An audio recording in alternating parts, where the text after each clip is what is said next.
In the bustling heart of one of the world's busiest international hubs, Charles de Gaulle Airport in Paris, millions of lives intersect daily.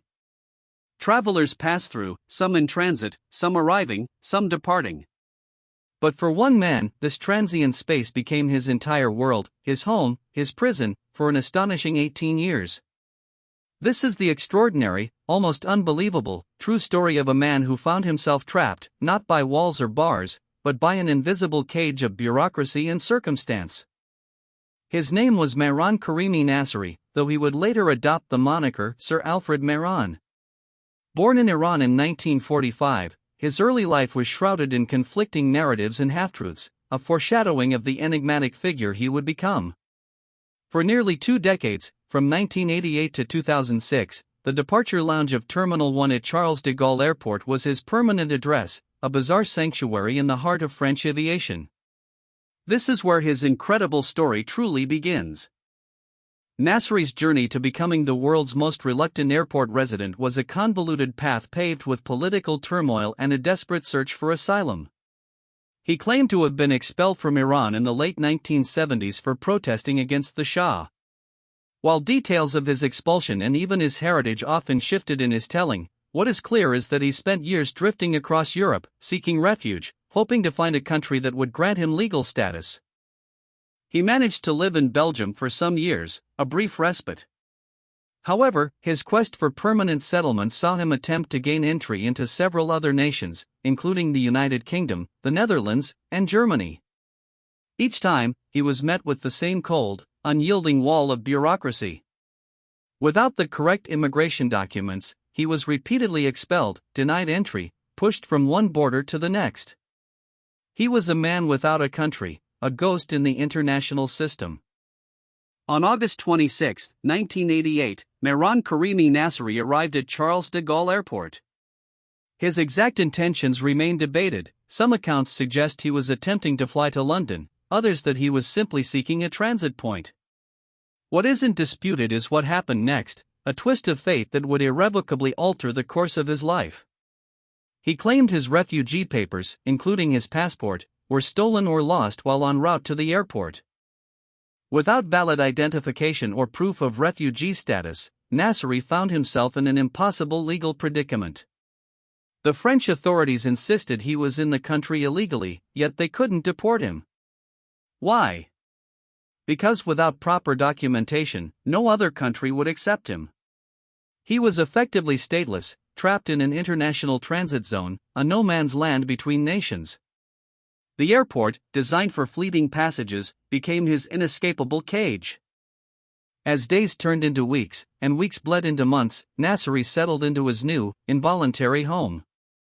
Terminal 1, specifically a red plastic bench in the departure lounge, became his sanctuary, his bedroom, his office. He had no choice but to adapt. This vast, transient space, with its ceaseless flow of people, its bland architecture, and its constant hum, slowly became the only world he knew. He was a permanent fixture in a place built for impermanence. To survive, Nasseri had to establish a routine amidst the chaos of airport life. He would wake with the earliest flights, make use of the airport's public restrooms for his daily hygiene, and settle back into his spot. His days were filled with observation, watching the parade of travelers, sketching in notebooks, listening to the radio, and, famously, writing in his diary. This diary became his confidant, a meticulous record of his thoughts, observations, and the passing of time. Food was a constant concern, but Nasseri rarely went hungry. He relied on the generosity of airport staff, particularly flight attendants and ground crew, who would often share their meals with him. Travelers, intrigued by his quiet presence, also offered food, money, and newspapers. McDonald's, a ubiquitous presence in airports, became a reliable source of sustenance. He was living on the fringes of society, yet sustained by the transient kindness of strangers. As the years stretched on, Mehran Karimi Nasseri gradually shed his original identity, or at least supplemented it. He began referring to himself as Sir Alfred Mehran, a name he insisted on using. This new persona, a seemingly British gentleman lost in transit, added another layer of mystique to his already unusual situation. It was perhaps a coping mechanism, a way to reclaim some dignity and control in a life utterly devoid of it. Nasseri's unique situation couldn't remain a secret indefinitely. As his stay extended from years into a decade, his story began to attract significant media attention.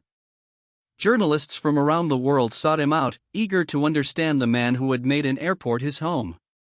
He became a reluctant celebrity, his quiet bench a focal point for curious travelers and international news crews.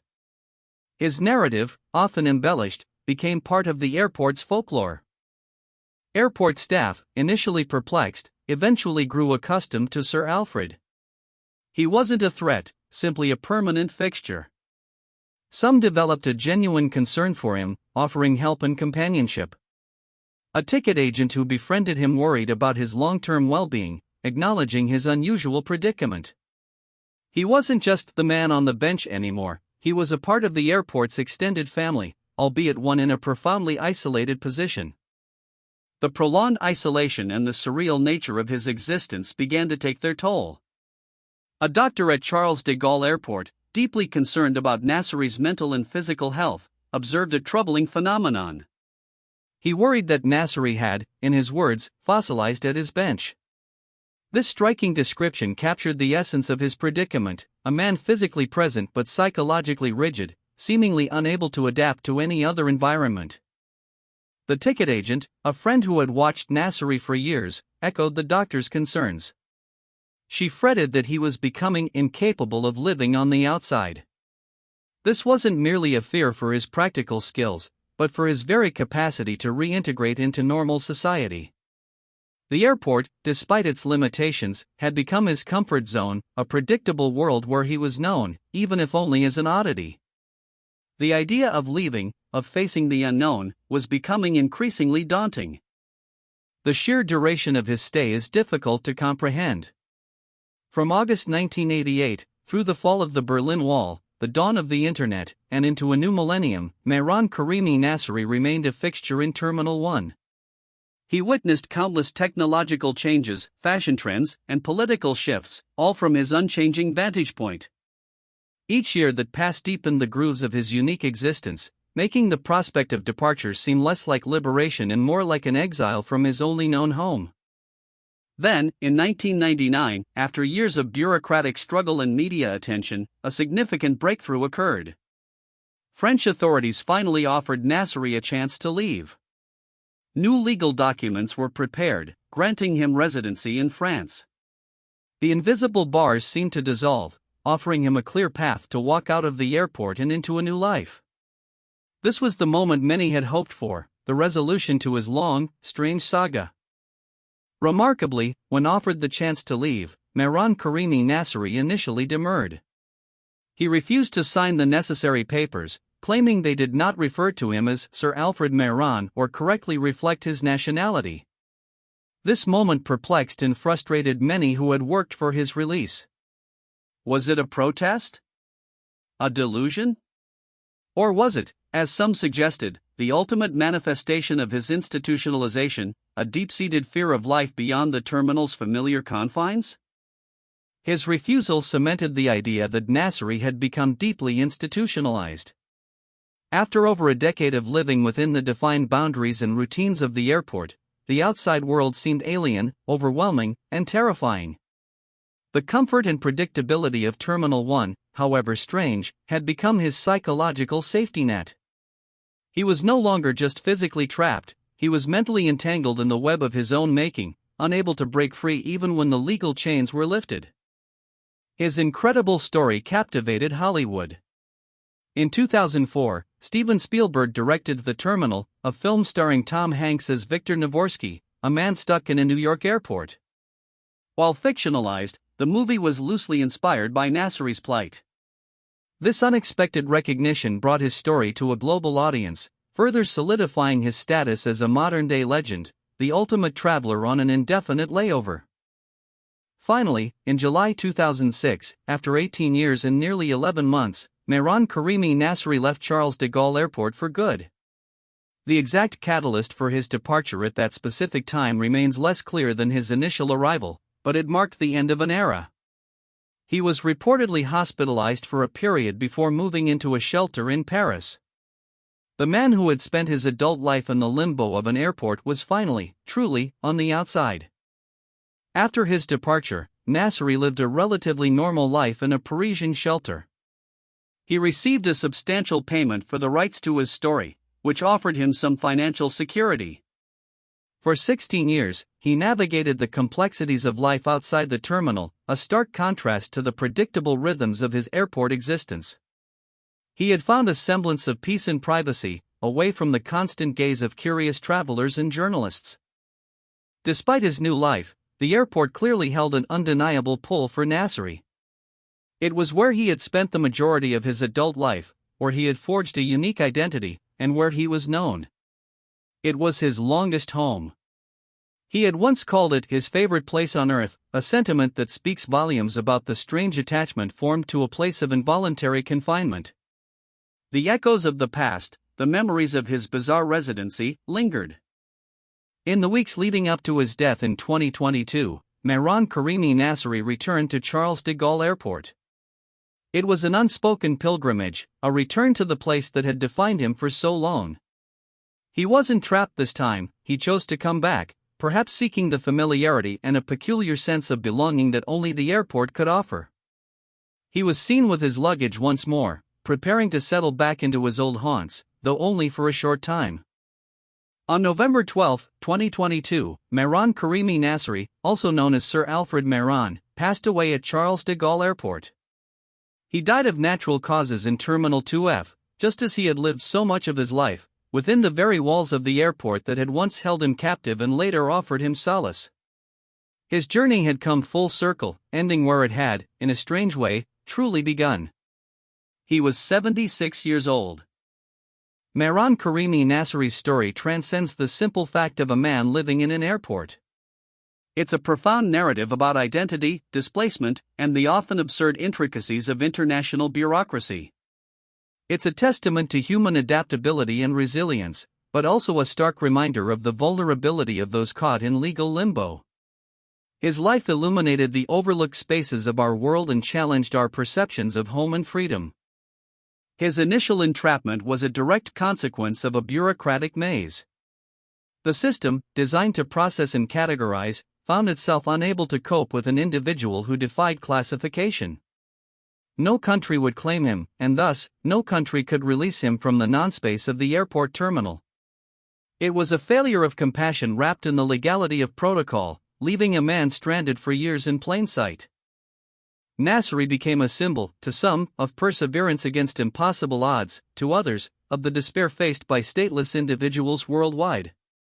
His quiet presence in Terminal 1 highlighted the plight of countless refugees and asylum seekers, those who exist on the margins, seeking recognition and a place to belong. His story forced a confrontation with the uncomfortable realities of modern global migration. Even after his voluntary departure and subsequent return, the central question lingers: why did he stay so long? Was it truly institutionalization, a comfort found in the known, however unusual? Or was there a deeper, perhaps unresolved psychological wound, a need to cling to a narrative that made sense of his life? Nasseri's conflicting personal stories suggest a man wrestling with his own identity long before the airport became his stage. For nearly 2 decades, the Charles de Gaulle Airport wasn't just a place of transit for Mehran Karimi Nasseri, it was his sanctuary, his community, and his peculiar, unofficial home. It was where he ate, slept, read, wrote, and observed the world without truly being a part of it. His story serves as a powerful, poignant reminder that home can be found in the most unexpected and unlikely of places, even in the transient, liminal space of an international airport. Mehran Karimi Nasseri's life was defined by a state of limbo, first legal, then psychological. He became the terminal man, a figure of both fascination and pity, whose existence forced the world to look closer at the invisible borders that constrain lives. His story isn't just a quirky anecdote, it's a profound human drama, played out on the most public of stages, echoing the struggles of countless others who seek belonging in a world of increasingly complex boundaries. While The Terminal offered a Hollywood version of his ordeal, the true story of Mehran Karimi Nasseri is far more complex and enduring. It delves into the depths of human psychology, the failings of international systems, and the profound impact a single decision or lost document can have on a person's entire life. His legacy encourages us to remember the individuals behind the headlines, especially those existing in the forgotten corners of our interconnected world.